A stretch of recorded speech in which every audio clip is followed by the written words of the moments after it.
Hello everyone and welcome to this tips and tricks video on how to level up the blood magic skill and get a lot of easy resources in the process. I want to go ahead and say that my inspiration for this build came from an older version of a wood and stone farm that many players and content creators on YouTube have already built and in use. My version of this might not be the best looking, but it will act as some sort of a blueprint for everybody else watching this, so that they can create their own beautiful looking blood magic farm themselves, so they can easily level up that skill.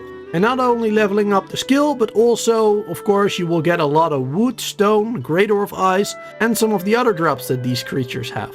The original design for these wood and stone farms would usually cost a bunch of resources, like wood for the campfires and such, or after some of the changes they made to the game, the wolf pit versions, which of course cost you some of the wolves as they might die if you don't give them enough food to heal them up. But this blood magic farm, all you need is to be able to summon the skeleton archer. Now of course this does come with its own cost.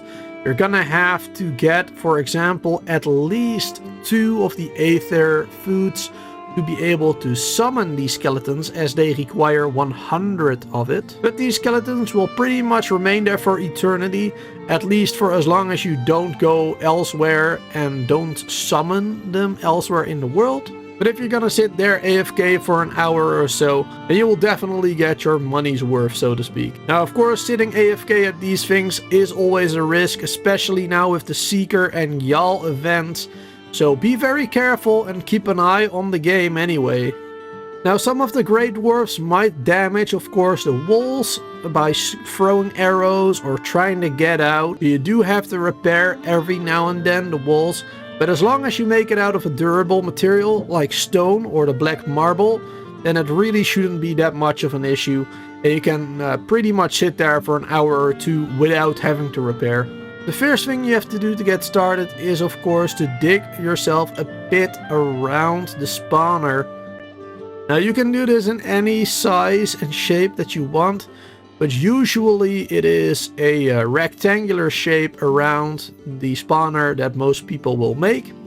I personally would dig out a rectangular shape, but I would make sure that when placing the walls, I would leave some sort of a triangular shape in the underneath the spawning area, as it is easier for the skeletons to be able to see all the enemies in a triangular shape. If you make a rectangle, then the enemies will go into the corners and the skeletons might not be able to see them or try to shoot their way through the stone to get to them. The best way to dig without too many interruptions is by disabling the spawning first. You can do that by placing wooden floors around it or underneath it, and then you can easily dig around those wooden floors without too many interruptions from graylings, as they will not be spawning from that spawner anymore.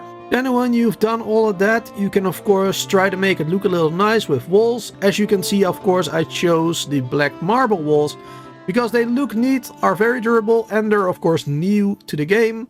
So I wanted to show them off. Next up is the roof. I used some iron beams to be able to support it, otherwise it would all break down unfortunately. And I think the iron beams also look quite good in this particular build. As you can see, I sealed in the entire roof, but on the screenshot, as you can see as well, is I removed some of the roof to make room around the spawner.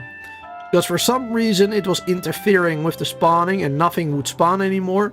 So be sure to leave some room around the spawner to make sure that it actually works.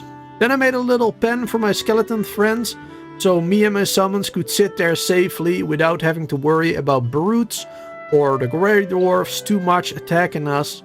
I would put a 2x2 floor space in between your summons and the area where the Grey Dwarfs are spawning. Just make sure you make the ground where the Grey Dwarfs spawn slightly lower, and then they won't be able to walk up to where your skeletons are and do them any harm. Now of course the Great Dwarfs can still throw stones at your skeletons, but that does so little damage, it doesn't really matter too much. And that is pretty much it. Now, as I said, this is really just a blueprint for everyone else to build their own versions with. So I highly encourage any other Valheim content creators to show off their version of this blood magic farm. Please do tag me on YouTube, Instagram or Twitter, as I would love to see what you guys have all built. Links for all of those are of course down below in the description, but no hard feelings if you don't. Here's another quick bit of footage of my first attempt on this. It's a bit smaller and not perfectly centered either, but it worked really well, so I thought I would show it off anyway.